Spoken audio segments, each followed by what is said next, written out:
Hello, great morning guys. I'm Kiran Mehta and now we are going to start our English journey. Friends, આ simple sentences નામનો topic આપણે ચાલી રહ્યો છે, જેનો આ 5th લેક્ચર છે. આ પહેલાંના લેક્ચરની અંદર આપણે સિમ્પલ સેન્ટેન્સીસ જે છે એની પ્રેઝન્ટ કેટેગરી અને પાસ્ટ કેટેગરી જોઈ, હે ને. એની અંદર એમિસારવાળા સેન્ટેન્સ કેમ બને જોયું, પ્રેઝન્ટમાં હેઝેવવાળા કેમ બને જોયું, પાસ્ટ કેટેગરીમાં વોઝવર અને હેડવાળા સેન્ટેન્સ કેમ બને એ જોયું. તો હવે એનો નેક્સ્ટ ટોપિક છે કે ફ્યુચર કેટેગરી, એટલે કે ભવિષ્યની અંદર જો આવા જ સેન્ટેન્સ હોય કે જેની અંદર ક્રિયા ન હોય યા તો કર્તા દ્વારા કોઈ ક્રિયા થતી ન હોય, તો એવા જે વાક્યો છે એ કેવી રીતે બને એ આપણે આજે ડિસ્કસ કરીએ. તો એની અંદર ફ્યુચર કેટેગરીની અંદર શું તો કે શેલ બી યા તો વિલ બીનો યુઝ થાય, છેલ્લે શ આવતો હોય અને ત્રણમાંથી કોઈ વસ્તુ ન આવતી હોય જે વાક્યની અંદર. કઈ ત્રણ? તો કે એક બોડી પાર્ટની વાત ન થતી હોય, રિલેશન્સની વાત ન થતી હોય અને ત્રીજી કઈ પાસે હશે એવો શબ્દ ન આવતો હોય. તો એવા જે સેન્ટેન્સીસ છે એને શેલ બીમાં યા તો વિલ બીમાં બનાવાય. તો એની ફોર્મ્યુલા જોઈએ આપણે વન બાય વન. બહુ નાનો એવો કન્સેપ્ટ છે કે અફર્મેટિવ એટલે કે હકાર વાક્યની શું ફોર્મ્યુલા? તો કે હકાર વાક્ય કે સબ્જેક્ટ એટલે કે સૌથી પહેલાં કરતા આવે અફર્મેટિવ સેન્ટેન્સ અથવા તો પોઝિટિવ સેન્ટેન્સની અંદર, પછી વિલ બી અને ઓબ્જેક્ટ. હવે અહીંયા શેલ બી અને વિલ બી બંને લખ્યું છે. તો શેલ બી ક્યારે આવે? તો કે આઈ અને વીની સાથે શેલ આવે, બાકી બધા સબ્જેક્ટ સાથે શું આવે? તો કે વિલ આવે. Got it? તો નીકળી ગયું છે શેલ, ખાલી એક મોડેલ વર્બ તરીકે જ આવે છે, પણ છતાં ગ્રામેટિકલ જે લોકો કોમ્પિટિટિવ એક્ઝામની પ્રિપરેશન કરતા હોય એને કન્સિડર કરવું પડે કે આઈ અને વીની સાથે શેલ આવે, બાકી બધા સાથે વિલ આવે. Got it? ઓકે. નેગેટિવની અંદર શું? તો કે સિમ્પલ એઝ ઇટ ઇઝ છે. જો આગળનું પ્રોપર કર્યું હશે તો આ પહેલાંના જેણે બી લેક્ચર ન જોયા હોય એ પ્રીવિયસ બધા લેક્ચર જોયા પછી આ જોજો તો સમજાશે બધું. સબ્જેક્ટ અને પછી વિલ નોટ અને બી. નોટ બાય છે એ વિલ અને બીની વચ્ચે આવી જાય. Will not be, will be not નહીં, will not be. Remember that. Interrogative 1 means કે જેનો જવાબ છે હા કે નાની અંદર આપવાનો હોય, એમાં વિલ પહેલાં, આ ભાઈ પહેલાં આવી જાય અને આ ભાઈ પછી આવી જાય. એટલે કે વિલ પછી subject be object, will subject be અને ઓબ્જેક્ટ. અને WH વર્ડ કે જે ઇન્ટેરોગેટિવ જે હોય છે તે એઝ ઇટ ઇઝ નીચે આવી જાય. વિલ ભૂલાઈ ગયું છે, તો WH word plus will plus subject be અને ઓબ્જેક્ટ. એક વર્ડ ખાલી WH વાળો ફરે. બાકી થોડી પ્રેક્ટિસ જોઈએ. તો પ્રેક્ટિસની અંદર શું? તો કે સૌથી પહેલાં એક સેન્ટેન્સ આપણે લઈએ કે સ્મિતા આવતીકાલે ઘર પર હશે. છેલ્લે શું આવ્યું? શ. છેલ્લે શ આવે એટલે ખબર પડે કોઈને કોઈ ફ્યુચર કેટેગરીની આ વાત થાય છે. તો એમાં પેલા ત્રણમાંથી કાંઈ નથી આવતું, બોડી પાર્ટ કે રિલેશન કે પાસે એવો શબ્દ, એટલે કઈ કેટેગરી? 1 આવે ફ્યુચરની, કે જેની અંદર શેલ બી કે વિલ બી લગાડવાનું. સ્મિતા કરતા કોણ? કોણ કાલે ઘર પર હશે? તો જવાબ મળે સ્મિતા. તો સ્મિતા છે એ સબ્જેક્ટ છે. તો એનું ઇંગ્લિશ શું થાય? તો કે subject plus will be, Smita will be at home tomorrow. આવતીકાલને કહેવાય ટુમોરો અને ડબલ આર આવે છે. એનું નેગેટિવ કરવું છે, વિલ પછી not. Smita will not be at home tomorrow એમ થાય. હવે વિલ નોટને જો શોર્ટમાં કોન્ટ્રાક્ટ ફોર્મમાં લખવું હોય તો થોડુંક જુદું છે. યાદ રાખજો WONT વોન્ટ થઈ જાય. હવે જો એક છે want, WANT want, WONT want, અને એક છે વેન્ટ, વેન્ટ વોન્ટ, અને આપણે આ ભાઈવાળા ગુજરાતીમાં મહાન માણસોના અક્ષર છે બહુ સારા ન થતા હોય એવું ગાંધીજી કહી ગયા. તો આ વોન્ટનો અર્થ શું થાય? WANT વોન્ટ એટલે ઈચ્છું. હું એમ કહું કે હું એક ગ્લાસ પાણી ઈચ્છું છું, માગું છું, કરવા માગું છું, તો I want 1 glass of water. તો અહીંયા વોન્ટ આવે, ઈચ્છું. આ વોન્ટ એટલે વચમાં W અને એપોસ્ટ્રોફી એસ વાળો વોન્ટ, વિલ નોટ. અને આ વેન્ટ એ જે ગોનું પાસ્ટ ફોર્મ છે, V2 છે, જે આગળ આવશે ત્યારે જોશું. બરાબર? વોન્ટ, વેન્ટ અને વોન્ટ ત્રણેય ભાઈબંધ છે, મિક્સ નહીં કરી દે.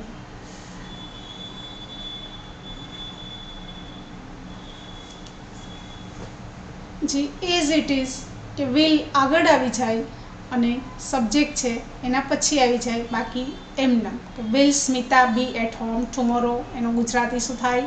તો કે શું સ્મિતા આવતીકાલે ઘર પર હશે? અને અન્ટિલ વેન એટલે શું? મારે એવું પૂછવું કે ક્યાં સુધી સ્મિતા કાલે ઘર પર હશે આવતીકાલે? તો એનું અન્ટિલ વેન એ એક WH વર્ડ છે કે until when will Smita be at home tomorrow. પહેલાં શું કરવાનું છે? પહેલાં ચારે ફોર્મ્યુલા લખી લેવાની છે, જોવાની છે, ભૂલ હોય તો સુધારવાની છે, પછી આ સેન્ટેન્સ છે એ એકવાર વાંચી અને પછી મોઢે જોવાનું, ચેક કરીને લખવાનું છે. બરાબર? અને છેલ્લે મિરર પ્રેક્ટિસ તો છે જ તે, એને પરફેક્ટ કામ કર્યું કહેવાય. હવે જો કોઈ આપણે એમ થાય ને કે આ વ્યક્તિ છે કેટલી સક્સેસફુલ પર્સન છે, અમિતાભને જોઈએ આપણે, સચિન તેંડુલકરને જોઈએ, આ તો એવા તો કેટલા છે, એનામાં ને હું હોય કે તમે હો, ફરક શું? તો કે ફરક માત્ર કામ કરવાનું છે. પરફેક્ટ કામ જો કરવામાં આવે તો સફળતા છે એ મૈડા વગર રહેતી હોતી નથી. એક સાદું સીધું લોજિક છે. કોઈ પણ કામ હોય એને કેટલી પરફેક્ટ રીતે આપણે કરી શકીએ છીએ, એ જ એનું સિક્રેટ છે. ઓકે, નેક્સ્ટ સેન્ટેન્સ જોઈએ કે તેઓ આવતા રવિવારે દિલ્હી હશે. એનું ઇંગ્લિશ શું થાય કરો? ફરીથી છે પાછળ અને તેઓ એટલે દે. કોણ આવતા રવિવારે દિલ્હી હશે? તો જવાબમાં શું મળે? They will be in Delhi on next Sunday એમ થાય. દે સબ્જેક્ટ, પછી વિલ બી ફોર્મ્યુલા એવું કે છે દિલ્હી હશે મીન્સ દિલ્હીમાં હશે. કેટલું પ્રદૂષણ છે ને, ઇન દિલ્હી મીન્સ કે દિલ્હીમાં. અને ઓન એક પ્રિપોઝિશન છે જે આપણે ટોપિક આવશે ત્યારે જોશું, ત્યાં ઇન કે ઓન એટ આવે એ. અને આવતું ગમે તે હોય એને નેક્સ્ટ કહેવાય. આવતો સોમવાર તો નેક્સ્ટ મંડે કહેવાય ને, મંડે જ. આવતું અઠવાડિયું નેક્સ્ટ વીક, ગયું હોય એને લાસ્ટ વીક, આવતું હોય એને અને આ કરંટ હોય એને ધીસ વીક. નેગેટિવ ખાલી સબ્જેક્ટ પછી વિલ નોટ યા તો વોન્ટ, બાકી એઝ ઇટ ઇઝ. ઇન્ટેરોગેટિવ 1 કે વિલ પહેલાં આવી જાય, સબ્જેક્ટ પછી આવી જાય. Will they B in Delhi on next Sunday, as it is, nothing is new. અને વેન એટલે ક્યારે તેઓ આવતા રવિવારે ક્યારે તેઓ દિલ્હી હશે એમ કેવું હોય. ક્યારે મીન્સ કયા સમયે, સવારે, બપોરે, સાંજે. તો વેન એટલે ક્યારે એવું થાય. અને when will they B in Delhi on next Sunday. બરાબર? તો નેક્સ્ટ સેન્ટેન્સ લઈએ.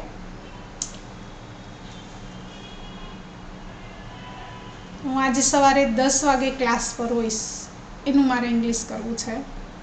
તો આઈ અને વીની સાથે શેલ યુઝ થાય.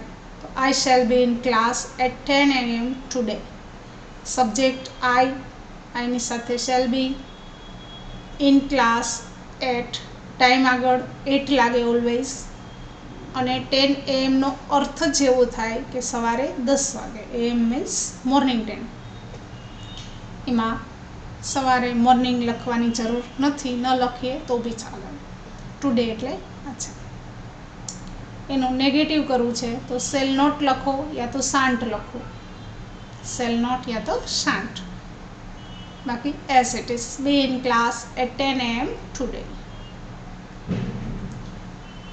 સબ્જેક્ટની જગ્યાએ શેલ, શેલની જગ્યાએ subject. Shall I be in class at 10 AM today.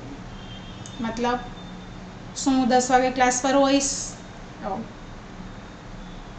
અને વોટ ટાઈમ એટલે શું થાય વોટ ટાઈમ? વોટ ટાઈમ કેટલા વાગે હું ક્લાસ પર હોઈશ. મારે એમ કેવું હોય